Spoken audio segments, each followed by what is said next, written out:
Welcome to the Skeptic Zone, the podcast from Australia for science and reason.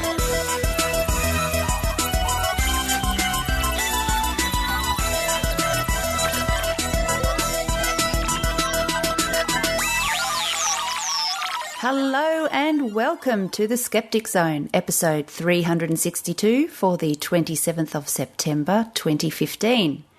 Heidi Robertson here from the beautiful far north coast of New South Wales, filling in for Richard Saunders, who is unwell.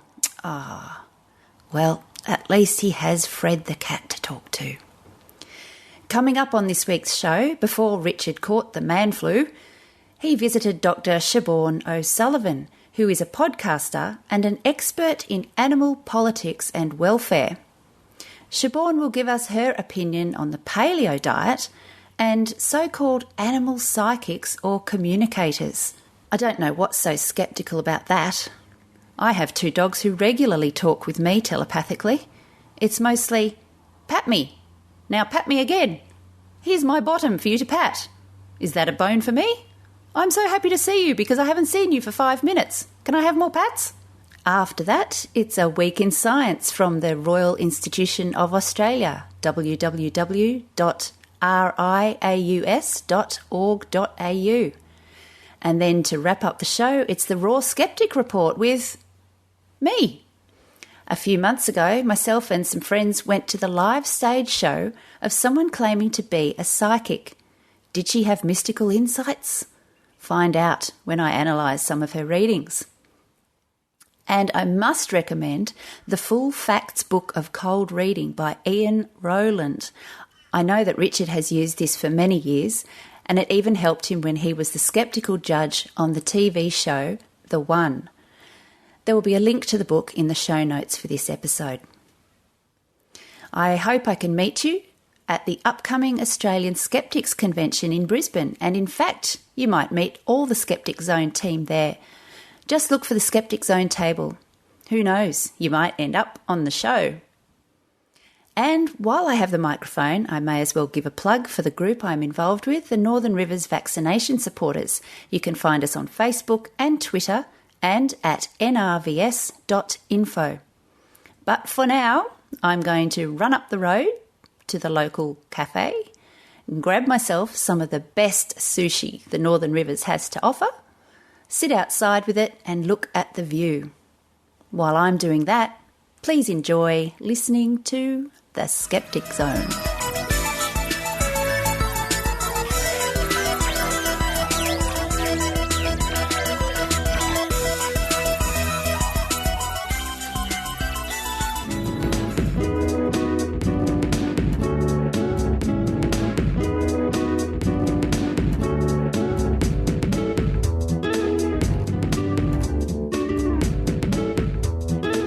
Here to the suburb of Annandale to visit my friend Dr Siobhan O'Sullivan. Hello, Siobhan. Hello, Richard. It's really nice to see you. Now, we've met, of course, because you started the Sydney podcasting Meetup group. That's right, yes. So I started that group earlier in the year and you came along to the very first Meetup in Newtown and you've been one of our great contributors and supporters ever since. Well, I had the great pleasure of speaking a couple of weeks ago for the Meetup group when I told the crowd about the making of the Skeptic Zone, and that was really fun. Yes, it was wonderful. You showed us how you edit your program. It was really interesting. So you can vouch for the listeners that I actually do sit down and edit. You do, and it's very elaborate, and you put a lot of effort into it, and I think there are probably a lot of podcasters out there who, if they put in even a fraction of the effort you put in, would be getting a better quality product. So, no, you clearly put a lot of work into it. Okay, you can be a guest on the show anytime. Now, I've come here to visit you today, Siobhan. Oh, and thank you for the coffee too, because you've got a podcast, Knowing Animals. Let's talk a little bit about that. But also from a critical thinking, skeptical point of view, you've got some interesting ideas and thoughts to put forward on things like paleo diet, vegetarianism and things like that. And also from your point of view, we're going to be discussing animal communicators. Yes. This is communicating with animals more than grunts and squeaks and yes, and barks and meows and things like that. First of all, what is your background and what is your podcast all about? My podcast is called Knowing Animals, and it is a regular podcast in which I talk to an animal studies scholar, so somebody who maybe is in law or politics or sociology or English literature, who's doing some kind of work that brings into question our relationship with animals. So each episode is framed around a particular piece of work, so a book or a journal article that scholar has produced, and we discuss that piece of work, what motivated them, what they found, and then I end every episode with 5 quick questions in which I ask all my guests the same series of questions. So it's a bit of a survey, a bit of a sample. And so I've been doing that for about the past 5 or 6 months. And more recently, I've introduced a new stream into the podcast, which I'm calling Protecting Animals. And that stream is where I speak to animal advocates about their work. And so the first Protecting Animals episode went up a couple of weeks ago, and I spoke to Emmanuel from Voiceless. And in coming weeks, I'm going to speak to Lee Rhiannon, who is a Greens senator and also holds their animal welfare portfolio. So I talk to them about contemporary issues, what motivates them, what they're concerned about, what they're working on. So the podcast is a mix like that. So my background is as a political scientist. Oh. I did my PhD at Sydney University, and I had a look at the way in which we construct animal welfare legislation. And that research led on to my book, which is called Animals, Equality and Democracy. And since then, I've gone on to do a whole range of different research into animal issues, particularly around animal welfare laws, the statutes we create to regulate the lives of animals, and also a little bit into the animal protection movement, trespass and illegal activity by animal activists and that kind of thing. That's interesting. So you must have seen a lot of changes.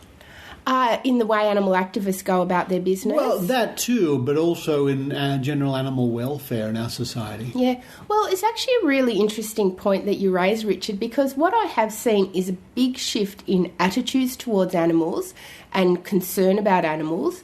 So, for example, many people now consider their companion animals to be a cherished member of the family, and there's been quite a bit of research into companion animals' encroachment into the home. So in the kind of 50s, 60s, the dog was always outside, and by the 70s and 80s, they could come into the lounge room, and now many people will have their dog sleeping in the bed with them. That's right. Yeah, so those things have changed, and along the way, things like attitudes towards things like the battery cage have also changed. So, for example, there was a time, probably about 20 years ago, when people were completely oblivious to the use of the battery cage for egg-laying hens. If you talked about hen issues, it was considered to be a joke. Hens were kind of above being considered as important animals that whose welfare we should be concerned about. And now it's almost impossible to find eggs from hens in battery cages in the supermarket. So there has been a shift in society. But what there hasn't been is a change in the laws. So the laws really lag behind our cultural values. And when it comes to looking at the structure of animal welfare law, in fact, very little's changed in 200 years. And I guess you wouldn't be following this line unless you had a very deep personal interest in animals and their welfare. Yeah, so my academic study of animal issues began in my honours year, and so typically in the honours year students are told that they can do research into anything that they find interesting. It's kind of thrown wide open. Until then I'd done a very traditional political science degree, and so when I was given the opportunity to study kind of anything, I thought, well, I'm interested in animals and I'm interested in property rights, and so I ended up doing an honours thesis on that topic, and then that naturally led into my PhD. And it's very common for people, once they start to build a momentum in a particular research field, that they continue on with that research because they've already got knowledge and capital and all the rest of it. Now, what's your interest then, because you spoke to me about this the other night when we had a podcast meetup and we toured a radio station here in Sydney. That was interesting. There you are, folks, Sydney podcasters. It's a good podcast meetup group, I think. It is. Look for us on Meetup. Yes. Don't worry, I'll link to it in the show notes. Thank you. And we were discussing things like the Paleo Diet. Now, what's your take on all that? I think the Paleo Diet is the kind of issue that people interested in skepticism and science and all that kind of thing should be interested in. my understanding is that the people who are advocating paleo diets tend to be celebrity chefs, and the people who are suggesting that the thinking that underpins paleo diet is deeply flawed tend to be evolutionary biologists, historians, academics, trained nutritionists, etc. And so it's one of these very gimmicky, very popular ways of rethinking food, which doesn't seem to have a good scientific background or basis.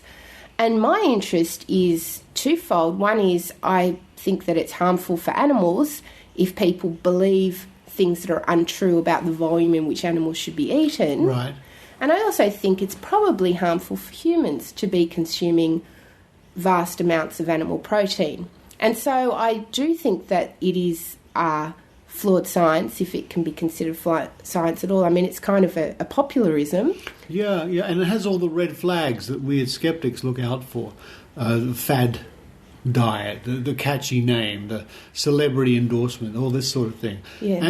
And just for me, when the first time I heard about it, it just sounded silly, I must admit. Look, what I think it's an interesting one, and I wonder if this is also the kind of thing that you look out for in around in skeptic circles. On the face of it, it seems as though it could make sense. So the fundamental basis or the founding claim is that contemporary agriculture evolved very recently in evolutionary terms. Prior to that, human beings had been eating particular types of diets.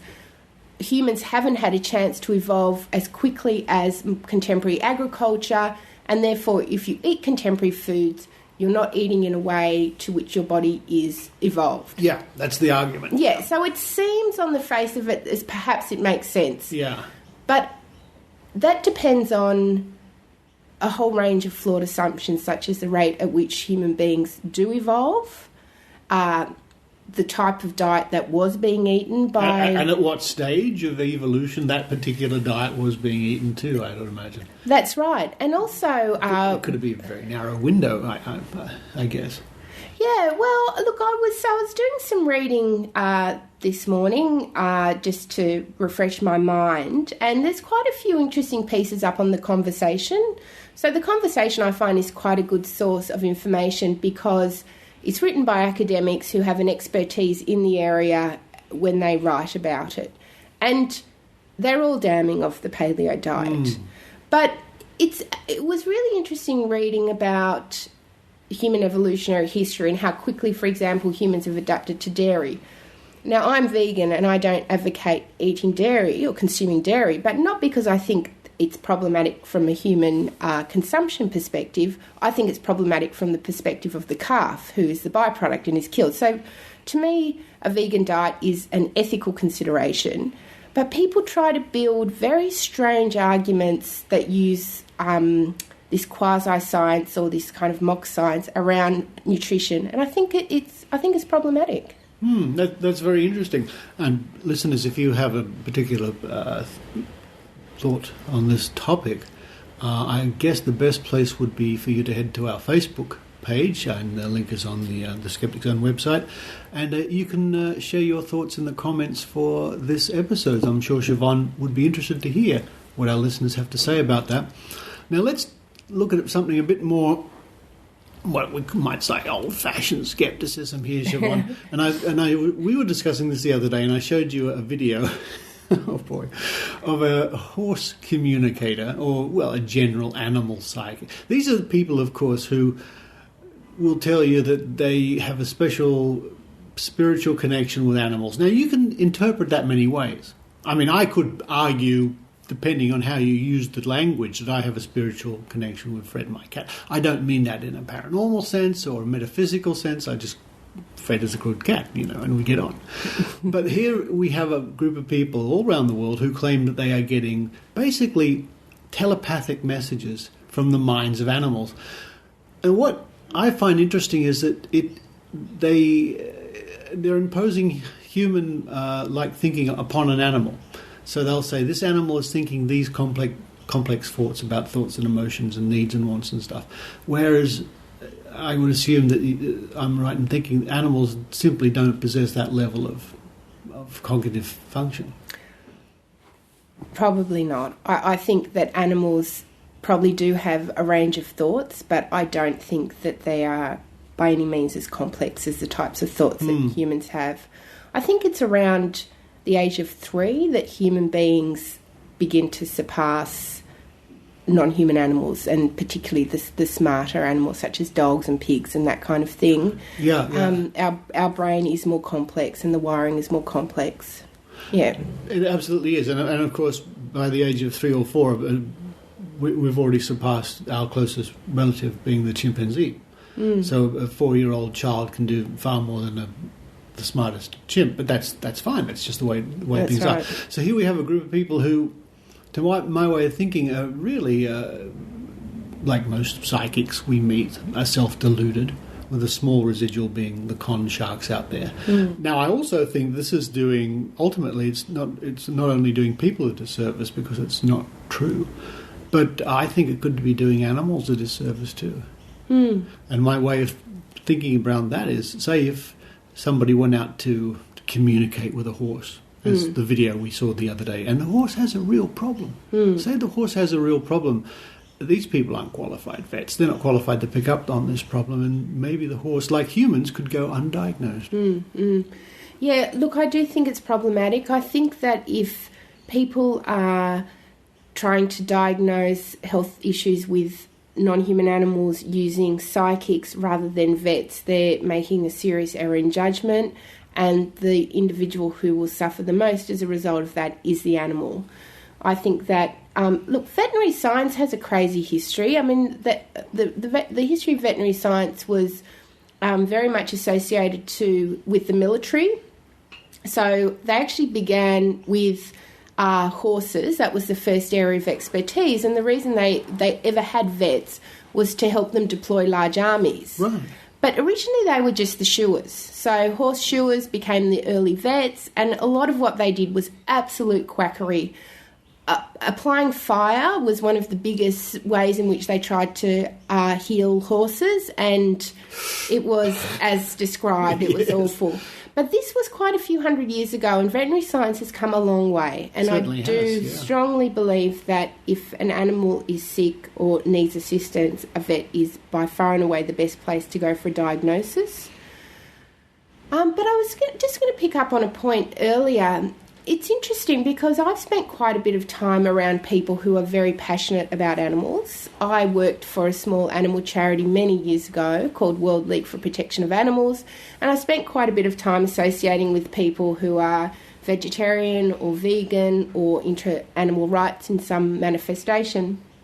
And I think that you do tend to find a disproportionate number of people with mental health problems who are very passionate about animal issues. And I think part of the reason for that is that animals are non-judgmental. So if you're someone who's socially isolated, you can perhaps still have a very nice relationship with your dog or your cat, etc. But I think with that also comes the risk that people do begin to believe that the animals are communicating with them.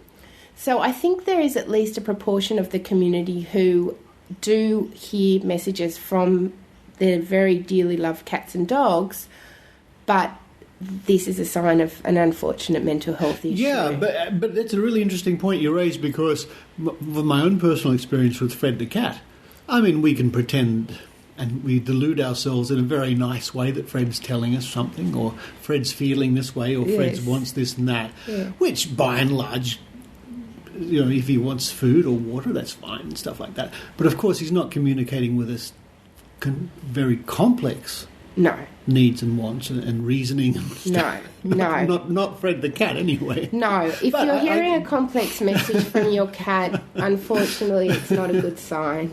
Not from either of us. No. But I can totally now you talk about it, I can totally see why it would be very seductive, comforting. Oh, yes, especially if they're your best friend and you're hearing voices anyway. Yeah. If they are to come from your close companion, yes. Maybe there's one on that plane going over here. Wow, that's close. Listeners might have heard the odd plane flying over. I think we're not only directly under the flight path, I think we're on the runway itself. There goes another one. So I can imagine that. How comforting is that? Yes. For some people, for lots of people. No, pets have been popular, or companion animals, and humans have a long history with animals. Yeah. Look, my sadly deceased cat Sasha was able to adapt her behaviour in response to daylight savings. So she really liked to be patted. Her favourite thing was to sit on her lap and be patted. And my father would oblige her at, say, 5 o'clock or 6 o'clock if he sat down to watch Deal or No Deal. And after a while, she would work out that all the times had changed and she needed to show up an hour earlier or an hour later. So there is some kind of logical... But she was not having profound thoughts about this. She was merely working out that she wasn't getting what she wanted at particular times and adapting. Modifying her behaviour. That's right. A little bit. So what I'll do, listeners, for your benefit, I will, on the show notes for this episode, I'll also link to the horse psychic video that you and I watched. Well, I watched it, and I think you tried to watch it. I couldn't watch the whole thing. It looked very much like a woman patting a horse. Oh, dearie me. Well, Siobhan, again, what's your podcast? It's Knowing Animals, yes? Yes, it's Knowing Animals. It's up on iTunes. It's also got its own Libsyn, which is a popular podcast location page. But if you just put Knowing Animals podcast into Google, there's also a Facebook page and a Twitter account, so it's not hard to find. And certainly if you put my name in with it, you'll get there in a jiffy. And some episodes ago, your guest was Peter Singer. Yes. Known to many skeptics. Very famous man, yeah. Yes, Peter Singer did an episode a few weeks ago and it was fantastic. It was really interesting to hear his thoughts. We spoke about his very influential book, Animal Liberation. And, I invite your listeners to check out that episode. Fantastic. Well, Dr Siobhan O'Sullivan, thank you again. And people in Sydney, don't forget that you can join the Sydney Podcasters Meetup group. Yes. Just go to meetup.com and search for Sydney Podcasters. We have a great time. We toured 2SCR radio station just 2 nights ago, I think. Yes. And then repaired to the pub across the road for a beer afterwards, which is good. Yes, and lots of talk. Everyone who comes is either wanting to do a podcast, is doing a podcast, is passionate about podcasting, and we workshop ideas and what's yours about and how do you do it. So it's really and we all fun. learn off each other, which is really great. We all learn off each other. And the conversation was very active on Tuesday night, so I was really pleased to hear it. Yeah. Excellent. Well, look, I look forward to seeing you again soon at the next meetup, and I hope you can come to one of our meetups at Skeptics in the Pub. That would be fun. Yes. We have got a few lined up, as listeners know from the information in this episode of the Skeptic Zone, a few special Skeptics in the Pub coming up. But for now, Siobhan, thank you very much. Thank you.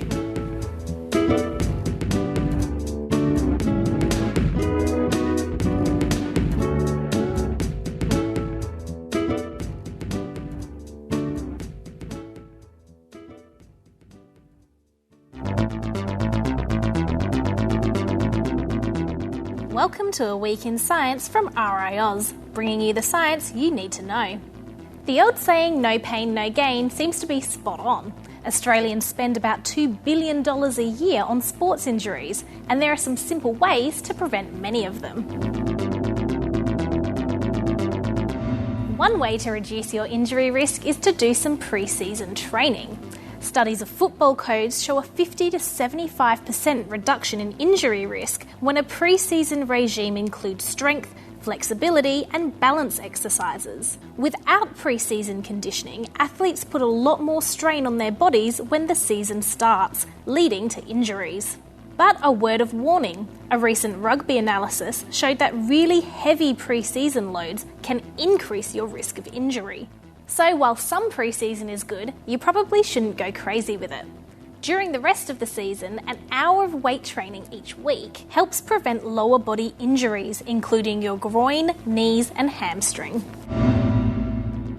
Now on to warm-ups. While some studies disagree, the overall weight of evidence suggests that warm-ups are important. Warming up opens up your capillaries and increases blood flow to your muscles, increasing their temperature and causing more efficient oxygen transfer. Studies using animals have also shown that more force and more lengthening is needed to injure a warm muscle. Unfortunately, the evidence for cooldowns isn't as clear. General muscle soreness after exercising is caused by tiny tears in your muscle fibres, and cooling down doesn't help with that. There's also little evidence that it prevents long-term injuries. What it does do is allow your circulatory system to slowly return to normal while maintaining proper blood pressure. This prevents dizziness and fainting, which can often occur after a hard session. And now, 4 fast facts about sport injury prevention. Over 500,000 Australians have a long-term condition that can be blamed on a sporting or exercise injury. Static stretching before exercise doesn't seem to prevent injury and can actually decrease your sprinting and jumping performance. You can reduce your injury risk by having a day's rest between training sessions, allowing your muscles to repair before punishing them again. And static and dynamic stretching after you work out and on non-exercising days can lower your injury risk. That's it for this week in science. For more information on the science of sports injuries, go to the RiAus website, riaus.org.au. Follow us on Twitter at RiAus and like us on Facebook. I'm Kieran Groom and we'll catch you next week.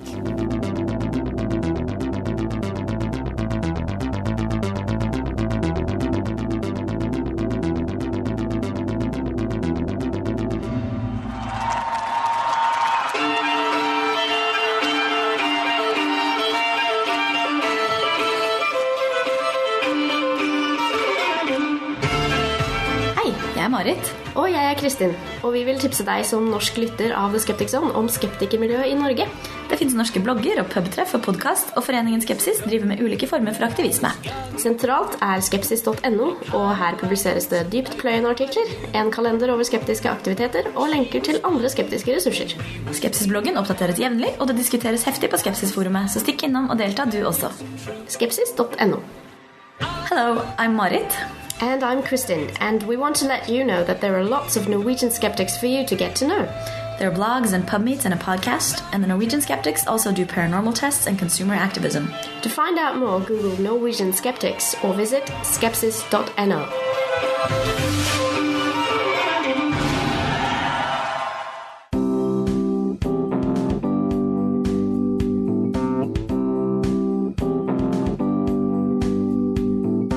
It's the Raw Skeptic Report with Heidi Robertson.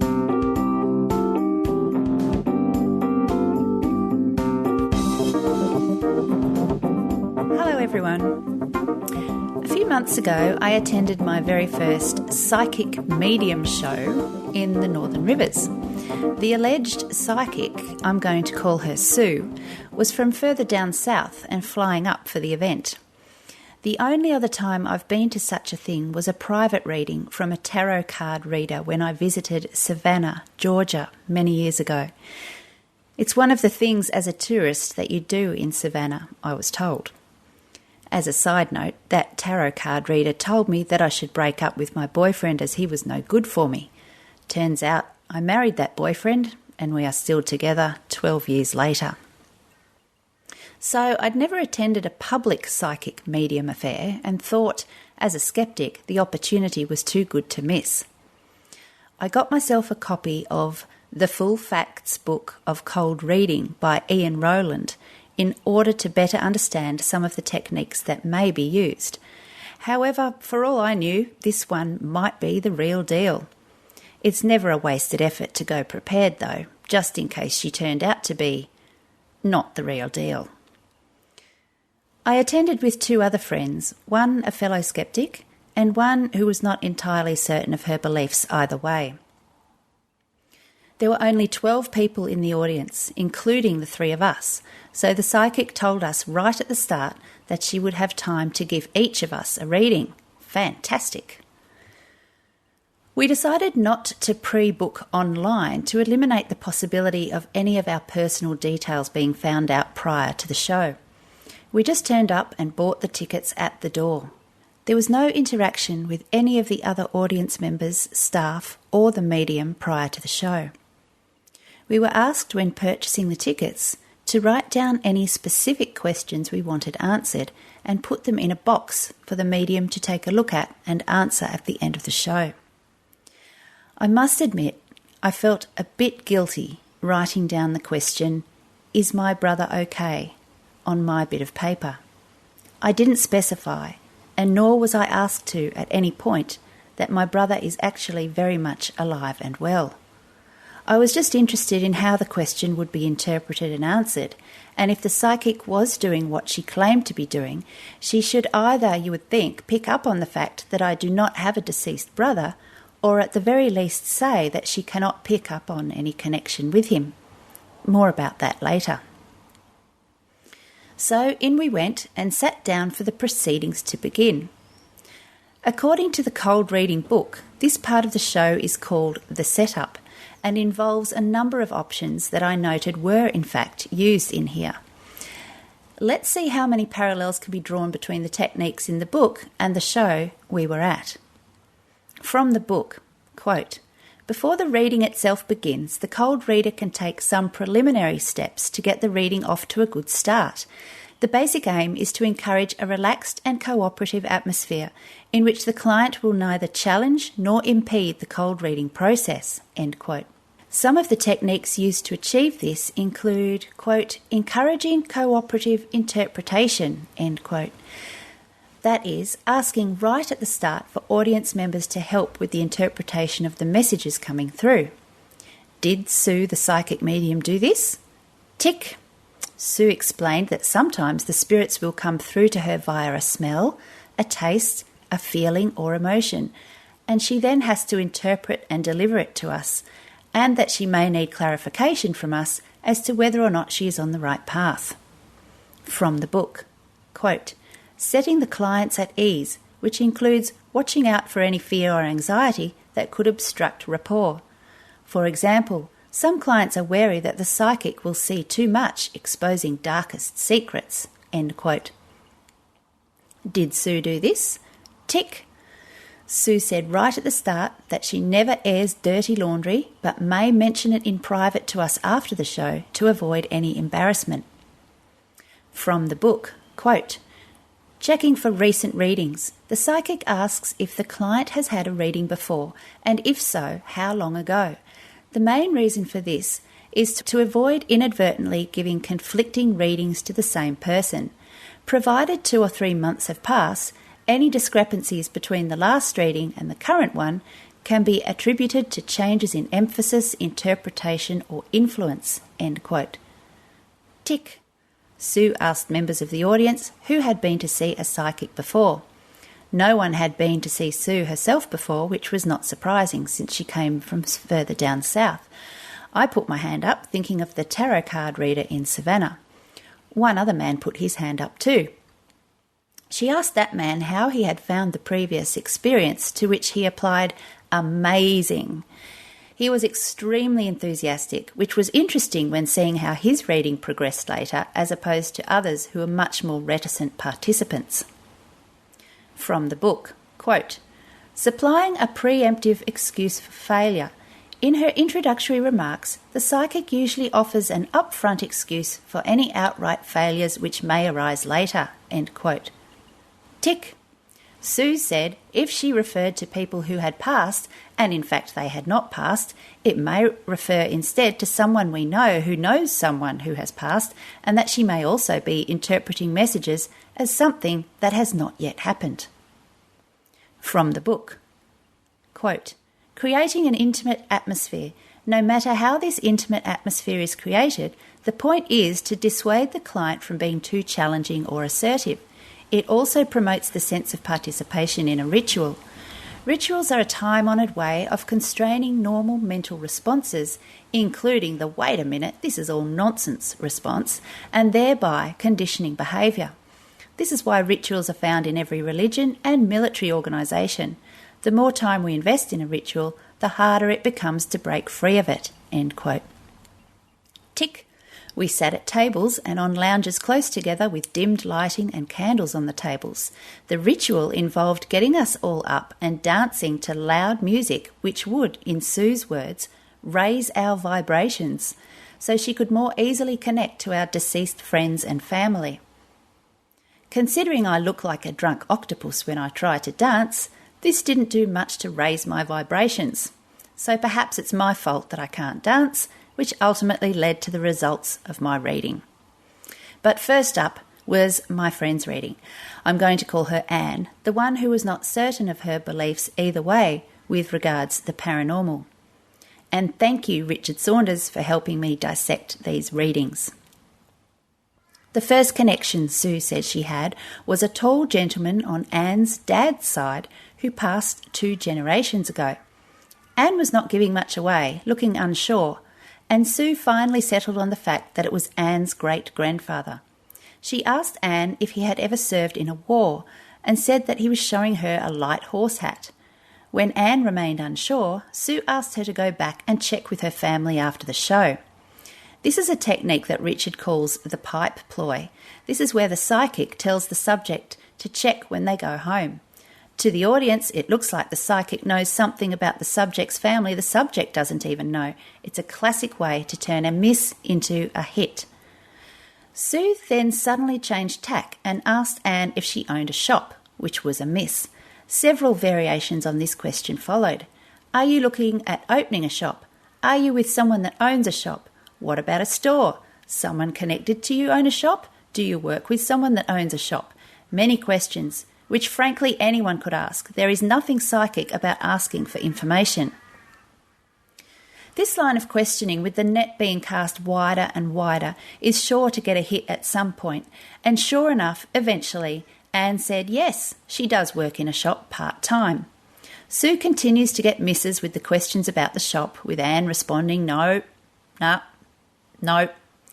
Sue ended up straight out asking Anne to tell her what kind of shop it was she worked in. A giftware shop was the answer, to which Sue said that the gentleman that had passed over was telling her that she could go into business for herself and open a shop. Sue finished off Anne's reading with another question. Who is the woman who is nearly due for a baby? In other words, just asking Anne if she knows anyone that's pregnant. A reasonable chance this would be a hit, given Anne's age and the friends and colleagues who would be in their childbearing age. And yes, Anne does indeed have a friend who is pregnant. Sue tells Anne that the deceased gentleman is now telling her that Anne's friend's baby is going to come 3 or 4 weeks early. So could Anne please tell her friend to pack her bags and be ready? Okay, that may or may not turn out to be a hit. Some babies come early. The tally from Anne's reading was 4 tentative hits and 7 misses. Next up was the keen and wildly enthusiastic young man from the start. I'm going to call him Bill. Sue starts off with 3 questions. What's your name? Do you have a grandfather that used to smoke a pipe? Yes, Bill does. If Bill had said no, Sue would have a number of options, including just moving on to another question. The third question was, has this grandfather passed, which was also a hit. Sue says she thought so because she can smell his pipe and he is wearing a hat. Note that now that Sue knows the grandfather smoked a pipe, she can use the smell of the pipe as if she knew. Also, men of that generation wore hats as a rule, so not an impressive hit. However, Bill is laughing and nodding enthusiastically. She changed tack and asked who the woman is who is in a wheelchair. Another question. Nope, Bill can't think of anyone. Sue says she may no longer be in a wheelchair, but at some point had trouble walking. Bill's eyes light up. It's a hit now. Sue asks another question. Was it his grandfather's sister? No, Bill says, but he then volunteers the information that he thinks it was his grandfather's latest partner. The wording, latest partner, would indicate that Bill's grandfather had more than one and perhaps several partners. Sue jumps on this, asking if he had 3 women in his life. Yes, he had 3 daughters. Sue says he loved women. Yes, yes, Bill exclaims. I'm not sure it's unusual for a straight man to love women. In my experience, most do. Sue says that the grandfather is very funny and making it difficult for her to concentrate, that he seems to be a real charmer. Bill cannot stop nodding and smiling. Sue relates that grandfather is currently saying, I loved women. We already knew that, as Bill had just confirmed it. She then said that grandfather is telling her that he had 2 women in his life that he loved and they have both passed. Bill looks dubious and Sue changes the subject, asking if Bill has a cousin who has passed. No. Sue now has a younger man with her who has passed over. Nope, no hits there for Bill. Sue then realises, surprisingly, that the man is not connected with Bill, so she turns to the rest of the audience and asks if anyone has a young man that has passed from a head injury. No one immediately reacts, so she turns back to Bill and gets a series of misses before suddenly turning to the young woman with him. I'll call her Mary. Mary's reading begins with a series of questions about their relationship, which is just information gathering and nothing more. She then informs Mary that Bill's grandfather approves of her and that Bill really loves her. How long have they been together, she asks. 6 weeks, Mary replies.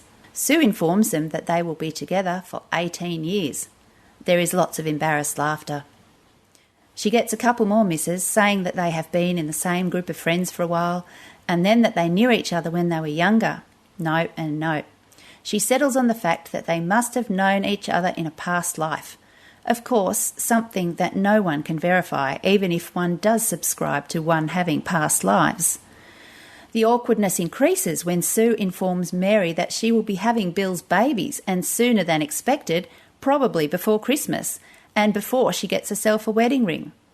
Perhaps due to Mary being red-faced and looking like she wanted to sink into a hole at this point, Sue changes the subject. Another question, asking if Mary has a brother. Yes, she does. She says she has one brother. Sue pulls out a classic psychic technique. Where is the M and P connection with your brother? Now, anyone that Mary comes up with that has one or both of these letters will be a hit. However, Mary cannot think of anyone. Sue changes tack. She asks another question. Has your great-grandmother passed? Why, yes. And as most people of Mary's age would have had their great-grandmother pass, it wasn't too impressive. Suddenly, the great-grandmother, I shall call her Daisy, is with Sue in spirit. She goes back to the M or P thing. Is it Michael or Matt? No. Peter? No. What's your brother's second name? Mike. A hit! It went on like this, with other readings being similarly underwhelming. What was particularly upsetting was when Sue asked an elderly lady about a man who had died in a car accident. Sue started describing massive head injuries and indicated on herself where the neck and head injuries would have been. My reading was last.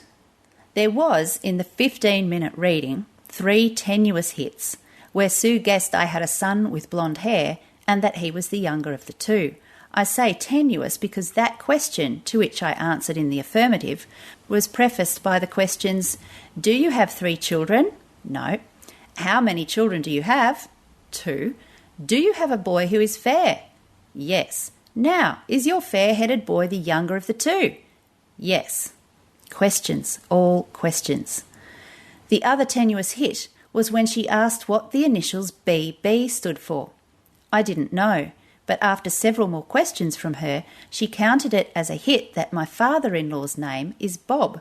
Bob's surname does not start with a B, and yet it was a hit because Bob has 2 B's in it.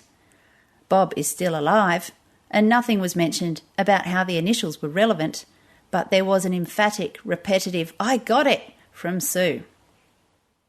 I counted 47 other questions in the remaining minutes that she asked of me, none of which were hits. Once again, the pipe ploy was used a couple of times when she told me to go back to my husband's side of the family to ask if any of them had vertigo, but apart from that, it was all questions. So today, I did in fact call my father-in-law to follow up, as Sue had asked me to do.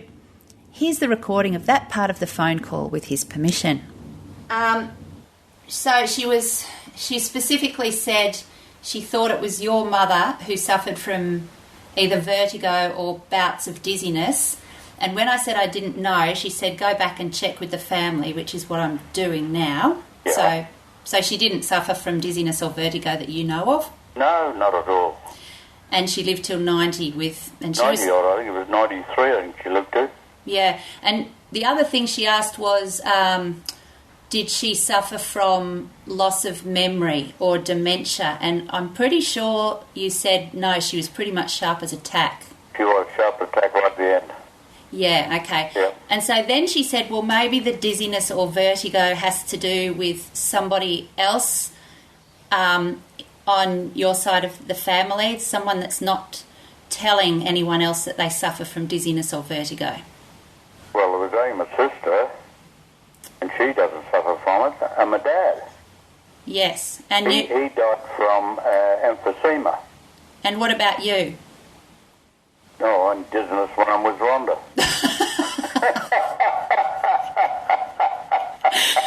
All right. Well, that answers the questions. Thank you. That's all right. No trouble. At the end of the show, Sue read out the questions we had put in a box for her. Mine came out. Is my brother okay? At first, Sue said she had trouble getting in touch with him. But then he came through to her loud and clear. And she told me that he said, I am okay now. A couple of days later, I called my brother and told him he had come through to a psychic while still alive. Strangely, he had forgotten that instant where he telepathically communicated with a psychic medium 2 days prior to tell me that he's okay. There's a postscript to this story. Last night, I found out that the baby that the psychic said was coming 3 to 4 weeks early has just arrived into the world safe and sound by a planned caesarean section on the mother's due date. So, to wrap up the experience, it was well worthwhile. I was seriously underwhelmed, but it was easy to see how people who wanted so much to believe would latch on to even a tenuous hit and make it fit with what they want to hear. It really is preying on people who are vulnerable. I don't know if there are any genuine psychic mediums out there. I'd have to say I'm still highly sceptical. But what I do know is that this particular psychic medium did not convince me. That's all from me for now. I'll catch you next time.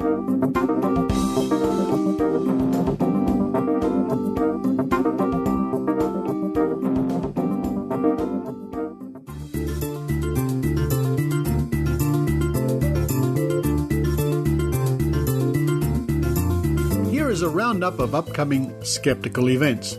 Susan Gerbeck will now be making 2 speaking appearances in Sydney.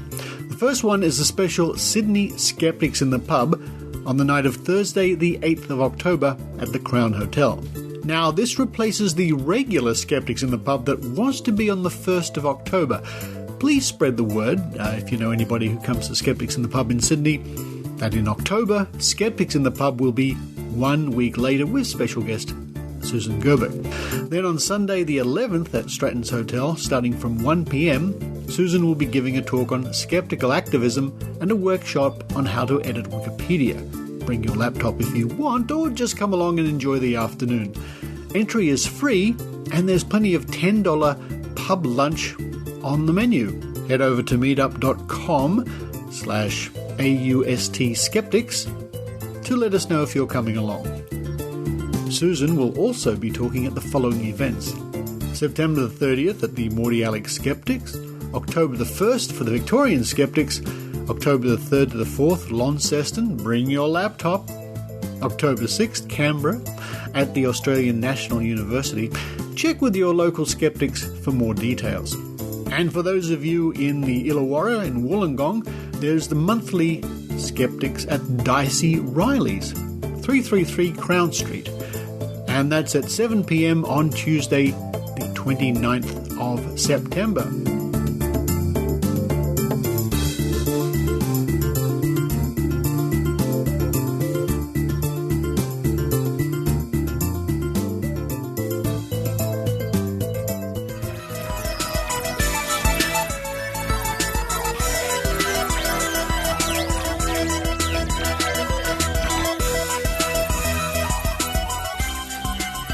Thank you for listening to the Skeptic Zone, and get better soon, Richard. And to help you on your way to recovery, I have here with me Hugo, the 6-year-old budding scientist who has a joke to cheer you up.